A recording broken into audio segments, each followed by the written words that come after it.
decision-making process and listen to their perspectives.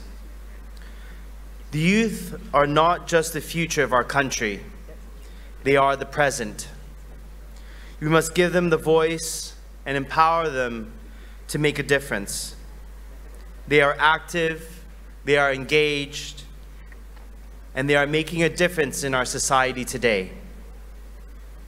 It is important to acknowledge their contribution and ensure that they have a voice in shaping the future of our nation. The question we must ask ourselves today is, how do we empower the youth for national development? To address this, we must first look at one of the most important foundations of the youth today, and that is education. Youth should be empowered through their own choices for education. They should be allowed to make choices in their education that cater to their interests, their needs, and the future that they want. We value education in our society, but we should focus on building that valuable bridge and connecting between education and the opportunities that exist for them after. Making an emphasis on career guidance is a must. We've already covered career awareness, career exploration, career planning in many modules, whether provided by universities or provided by existing organizations and agencies we have today. But above all, we have to strive to answer the questions that our youth will always be asking, that they choose as they choose the path that they were on. Does this path exist for me in the next 5 years down the road? If I pursue this degree, will there be a job opportunity for me at the end? Will my job be safe? Adapt, expand, and leave no one behind. What do I mean by this? We must be able to constantly adapt and support the offer to our youth in their education. Whether it's updating the latest syllabus in universities or in industry collaboration, it is important to keep our youth informed of what's happening outside while they are studying. An example today is the presence of GPT-3 and GPT-4, or what we mostly know as ChatGPT. This significant piece of innovation will change careers such as data analysts, marketers, copywriters, and even software engineers. Are we doing enough to make our youth aware of the impact that this will have on the jobs of their future? How can they take advantage of innovation while being competitive and relevant to the job market? We should expand our programs and initiatives to better prepare our youth. We all know that theory isn't enough. That's why a practical approach is to work and gain the skills needed in actual work settings. Expand apprenticeships, expand internships programs. Youth are always faced with the dilemma of X years of work experience when applying for a job, but they need the work first to gain that experience. It's always that chicken and egg problem the youth are faced with. Expansion of these programs will help gain more white-collar and blue-collar skills that are required for the industries that they want to be in. We need more professional certifications that should be made available for the youth.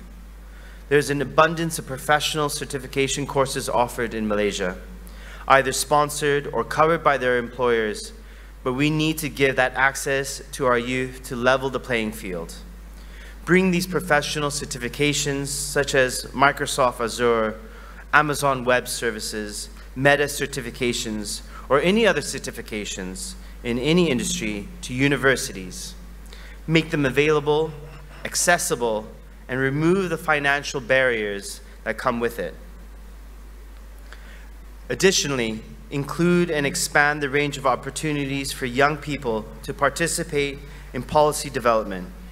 Establish a system to implement comprehensive youth policies and overhaul the related social infrastructure that exists today.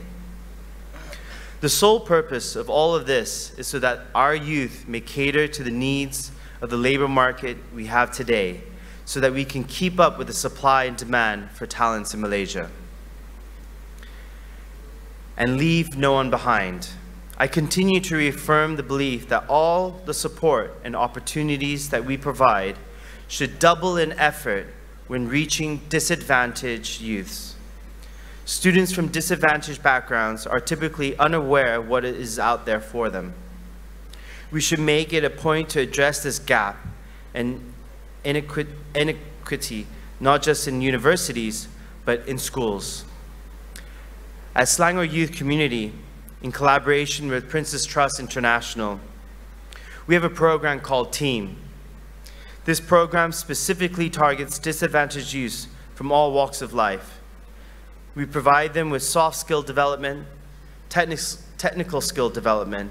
We provide them mock interviews, apprenticeships, so that they may either do three things later on, which is to gain employment, further their education, or obtain training. A majority of our beneficiaries have gone to gain employment and drawn an average income of over 2,000 ringgit per month. This is a social mobility we need more of in the form of these types of programs. They become complementary to what we have today. While I have mainly talked about education and work, it's important for me to stress that education and work are drivers of productivity for the country. Education and work drives growth in our economy, but we should not leave out a very important aspect when it comes to truly developing our nation through our youth. What I'm talking about are values. In order for them to lead with purpose and direction, it is essential that they develop strong values and a sense of moral responsibility. One way to achieve this is by emphasizing the importance of building healthy relationships and strong bonds with our community. By doing so, our youth will be able to learn from their peers and mentors, developing empathy, compassion, and respect for others. These values will become integral to their character and guide their decisions as they become leaders and decision makers in the future. As a society, we need to prioritize the development of our youth by providing them with opportunity to engage with their community, interact with diverse groups of people, and learn from different perspectives. By doing so, we will not only be investing in the future of our youth, but also the future of our nation as a whole. Most importantly, it is because of these values that our youth will develop that sense of love for the country and become more than willing to give back and pay it forward. In conclusion, the invaluable contribution of young men and women towards the development of our nation cannot be overstated. As key agents of social economic development and technological innovation, it is crucial to recognize that our nation's youth should have a very high priority on the national agenda, especially when it comes to making decisions that will shape their future. We must involve them in the decision-making process and listen to their perspective. The youth are not just the future of our country, they are the present. We must give them a voice to empower them to make a difference. We should first address education, and then we focus on reducing the skills gap to cater to the labor market of today. I'd like to remind everyone today that no one should be left behind, and that it is the responsibility of all of us, including employers, educators, non-profit organizations, and the government, to work together to empower our youth for national development. Thank you.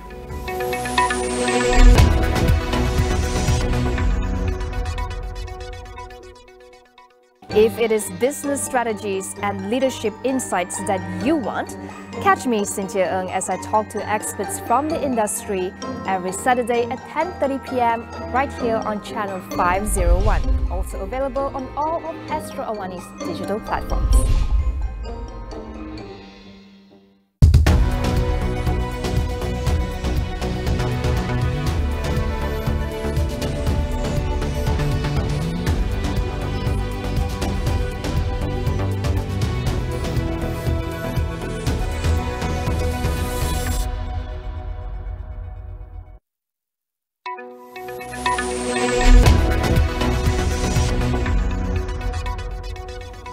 Salam sejahtera, anda bersama Sinar Huda dalam Buletin AWANI jam ini. Kita mulakan dengan laporan pertama. Kementerian Sumber Manusia KSM menangguhkan permohonan dan kelulusan kuota pekerja asing termasuk melalui Pelan Kelonggaran Penggajian Pekerja Asing atau PKPPA bermula hari ini sehingga ke satu tarikh yang akan dimaklumkan kelak. Menteri Sumber Manusia V. Sivakumar memaklumkan keputusan itu dibuat selepas pihaknya meluluskan sebanyak 995,396 kuota penggajian pekerja asing daripada pelbagai sektor setakat 14 Mac lalu. Beliau menjelaskan jumlah yang diluluskan itu telah mengambil kira permohonan kuota pekerja asing yang diproses secara biasa dan menerusi PKPPA yang merangkumi 5 sektor kritikal iaitu perkilangan, pembinaan, perladangan, pertanian dan perkhidmatan restoran. Sivakumar memaklumkan kuota pekerja asing setakat ini dijangka dapat memenuhi keperluan guna tenaga asing oleh industri termasuk di sektor kritikal. Selain itu, beliau menjelaskan penangguhan tersebut dibuat bagi memastikan bahawa majikan yang diberikan kelulusan kuota untuk mula membuat perancangan bagi kemasukan segera pekerja asing yang diperlukan. Sivakumar menggesa semua majikan yang telah diluluskan kuota pekerja asing untuk menyegerakan proses kemasukan pekerja dalam tempoh masa ini. Sebelum ini, KSM dengan kerjasama Kementerian Dalam Negeri melaksanakan PKPPA bermula 17 Januari sehingga 31 Mac ini untuk menyegerakan kelulusan permohonan kuota pekerja asing di 5 sektor kritikal iaitu perdagangan, perkilangan, pembinaan, pertanian dan perkhidmatan restoran.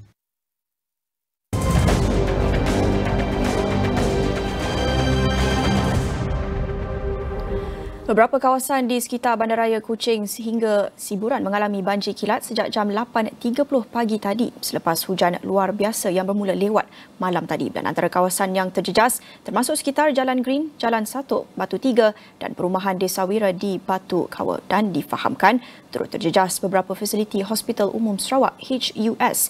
Nuzuluddin Abdul Razak berada di lokasi ketika ini. Nuzul, boleh kongsikan perkembangan terkini ketika ini? Baiklah Naila, sejak beberapa hari lalu hujan lebat telah diumumkan oleh Jabatan Meteorologi Malaysia dan beberapa lokasi terutama di kawasan perumahan mengalami banjir kilat dalam tempoh beberapa jam dan hari ini saya berada di Kampung Sinabudi. Perumahan ini juga antara lokasi yang terjejas akibat banjir kilat dan bersama saya untuk meliti bagaimana proses yang berlaku melibatkan anggota penyelamat. Hari ini Timbalan Pengarah JBPM Negeri Sarawak Tuan Tiong Ling Hing. Boleh Tuan Tiong berkongsi kepada kami bagaimana situasi menyelamat khususnya keadaan banjir kilat apabila berlaku, apa tindakan segera daripada pihak jabatan khususnya JBPM. Okey, terima kasih. Seperti yang kita sedia maklum, pagi ini kita dikejutkan dengan hujan yang agak lebat berterusan selama 3 jam berturut-turut. Okey, jadi dalam tempoh 1 jam saya telah mengarahkan semua balai-balai di zon Kuching dan juga zon Semarahan untuk berada dalam keadaan standby mood. Sebab kita faham apabila hujan lebat berterusan lebih daripada 2 jam akan pasti berlaku keadaan banjir kilat di lokasi-lokasi yang berisiko banjir kilat seperti di Kampung Sinabudi dan juga mana lain-lain kawasan. Sebab kalau kita lihat pagi ini kita terlibat dalam banyak operasi, bukan saja banjir kilat tapi juga pokok tumbang dan juga memindahkan mangsa OKU, warga emas dan sebagainya. Jadi saya telah kerahkan bantuan daripada Balai Bomba Serian, Balai Bomba Bau, Balai Bomba Siburan dan juga Balai Bomba Asajaya, memandangkan Balai Bomba Semarahan juga terlibat dalam pemantauan banjir di kawasan jagaan balai tersebut. Jadi saya tak gerakkan Balai Semarahan, cuma kita agak kritikal adalah di kawasan Kuching sebab kita bukan saja di kawasan-kawasan perumahan atau kampung tapi berlaku juga jalan-jalan utama kita juga berlaku banjir dan banyak kereta yang tidak dapat bergerak dalam keadaan air yang sangat tinggi dan kita telah menyelamatkan beberapa orang lah, mengeluarkan beberapa orang mangsa daripada dalam kereta tersebut lah. Baik juga Tuan, memandangkan lokasi beberapa kawasan masih berisiko dan juga dijangkakan hujan lebat berlaku, mungkin apa antara kewaspadaan yang masyarakat perlu tahu khususnya mereka yang tinggal di kawasan yang berisiko banjir kilat ini Tuan? Okey, pesanan saya mudah saja. Apabila kita melihat keadaan hujan lebat berterusan lebih daripada 1 jam, saya nasihatkan agar penduduk segeralah berpindah.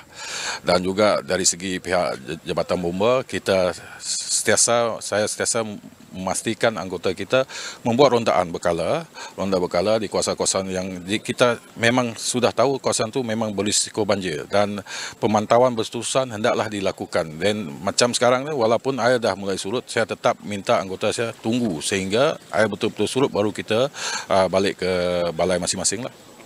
Baik, itu antara perkongsian daripada Jabatan Bomba dan Penyelamat Malaysia. Bagaimanapun daripada konsep menyeluruh, mekanisme yang dilaksanakan oleh Kerajaan Negeri juga memberi keutamaan khususnya mengenai sistem peparitan, dan maklum balas daripada Premier Sarawak Tan Sri Abang Johari Teropeng juga memberitahu ada program atau mekanisme yang telah dilaksanakan untuk memastikan keadaan banjir kilat khususnya di kawasan bandar ini dapat dikawal dalam tempoh 5 ke 10 tahun yang akan datang. Mungkin kita boleh mainkan antara perkongsian ataupun jawapan daripada Premier Sarawak. Cerita lama lah. Saya dah umumkan bahawa kita buat kajian secara menyeluruh on our drainage system. Tapi ia berkendakkan dana yang besar, billions kan. I think I told Janice, but it takes stage by stage. There must be continuity. Because at the moment what happened is we also depend on grant from federal, tapi nya ad hoc. Apabila you mula situ si berapa lah. Air ni you tahu, no ni dah polah, no ni belum belah nak. So what we have to do is we have to have a standard master plan on drainage. It takes time. It could be 5 years, it could be 10 years.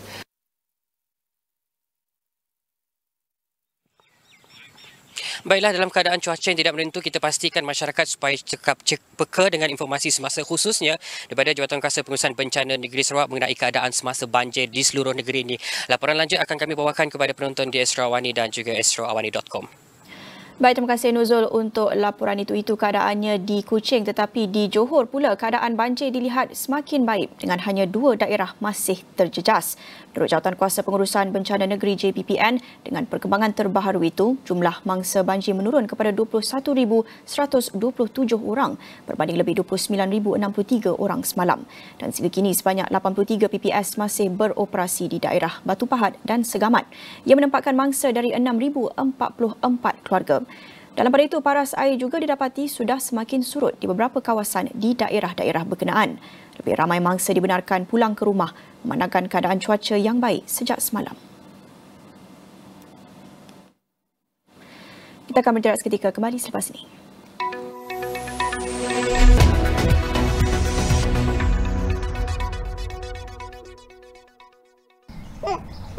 Apakah arti hidup sejahtera?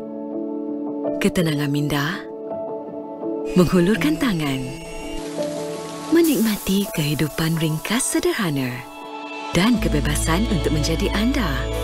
Bila anda mulakan hari dengan senyuman, berterima rasa sesama kita dan penuhi rumah dengan kasih sayang.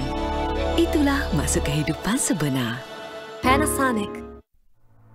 Allahu Akbar, Allahu Akbar. Dengan nama Allah yang Maha Pengasih, lagi Maha Penyayang.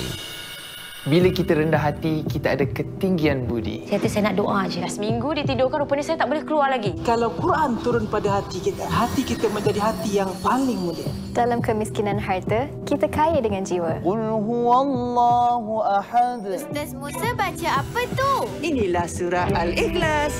Bila Allah sebut fuqara wal masakin, fakir dia ada definisi dia. Miskin ada definisi dia. Saya ni anak yatim piatu, Pak. Ya Allah, kerana-Mu kami berpuasa. Dengan rezeki-Mu kami berbuka puasa. Sucikan hati kita agar puasa kita lebih bermakna. Sebuah game show mengenai perkara asas fardu ain. Alhamdulillah. Salam Ramadan Al-Mubarak. The most important thing dekat sini. Bukalah hati. Isu kesesakan bagi urusan pasport di Jabatan Immigration.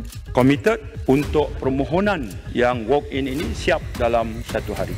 Masih banyak perlu diperbaiki dalam Kerajaan Perpaduan. Belum dapat dilahirkan oleh kerajaan sekarang dan saya harap akan ada perubahan. Tiada usaha secara umum digariskan untuk kurangkan tekanan inflasi ke atas rakyat. Jadi bagaimana kesejahteraan rakyat akan meningkat? Ikuti perkembangan terkini. Buletin Awani 12.30 hari.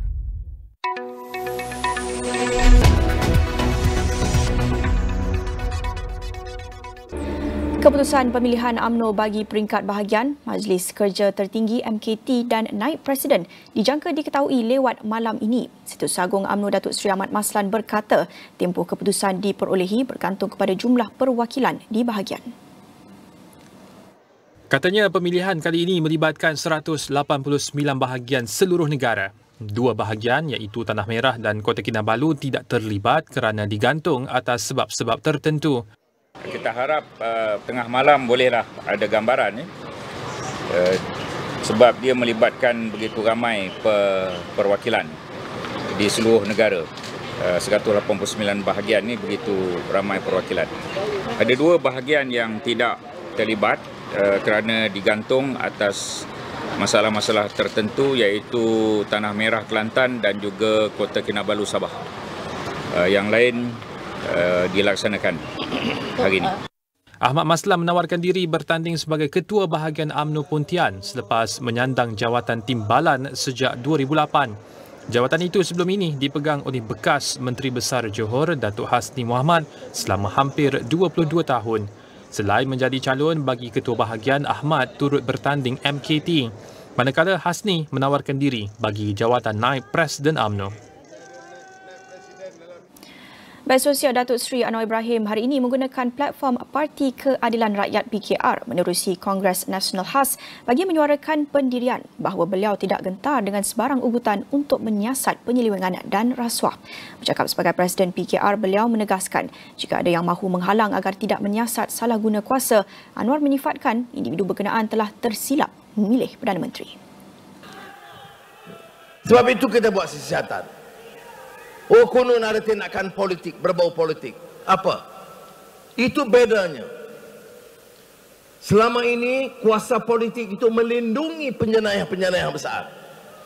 Kuasa politik itu melindungi perasuah-perasuah besar. Kuasa politik itu memperkayakan beberapa kerat penguasa. Dan digunakan kuasa itu melindungi mereka dan menghentam rakyat. Kita akan guna kuasa itu melindungi rakyat dan menyerang para rasuah. Nah, ini gelanggang saya, Parti Keadilan Rakyat. 4 bulan saya bersabar. Saya bicara secara teratur, Azizah kata bicara sebagai seorang Perdana Menteri. Hari ini saya bicara sebagai Presiden Keadilan Gerakan Reformasi.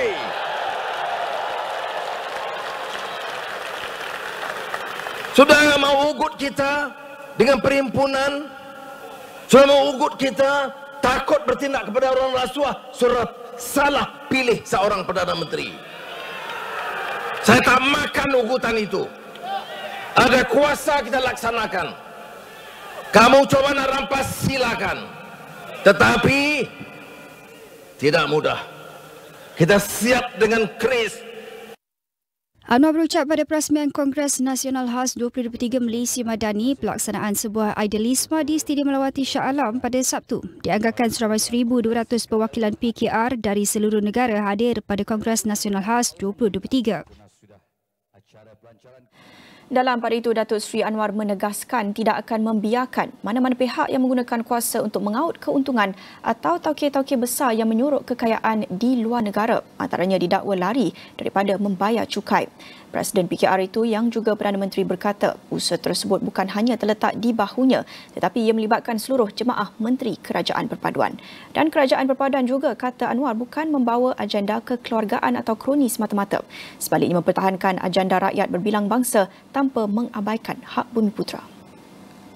Setelah 22 tahun, campur 22 bulan jadi kuasa, pegang kuasa, sekarang mengeluh. Melayu hilang segala-galanya. Hilang harta, hilang saham. Hilang bagaimana tidak hilang kalau kamu bolot untuk keluarga kamu dan anak-anak kamu. Dan sekarang bila hilang kuasa, bicara soal rakyat. Jangan perbodohkan rakyat. Rakyat harus bangkit mempertahankan hak mereka.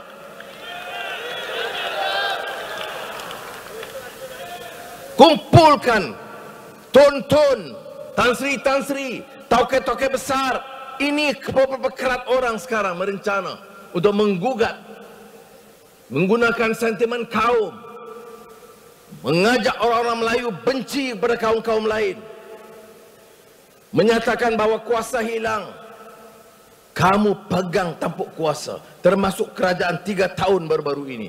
Mana dia RU 355? Sementara itu, Datuk Seri Anwar Ibrahim tidak menolak bahawa usaha untuk mengganggu gugat kestabilan kerajaan perpaduan yang dipimpin oleh beliau sememangnya wujud. Menggambarkan perkara itu sebagai sedikit sebanyak, Perdana Menteri bagaimanapun menegaskan bahawa beliau yakin kerajaan perpaduan kukuh dan akan kekal memerintah sehingga habis penggal 5 tahun. Anwar yang juga pengerusi PH menambah, usaha menstabilkan kerajaan perpaduan dapat dilakukan dengan mengukuhkan kerjasama antara parti gabungan dalam kerajaan. Sebab itu saya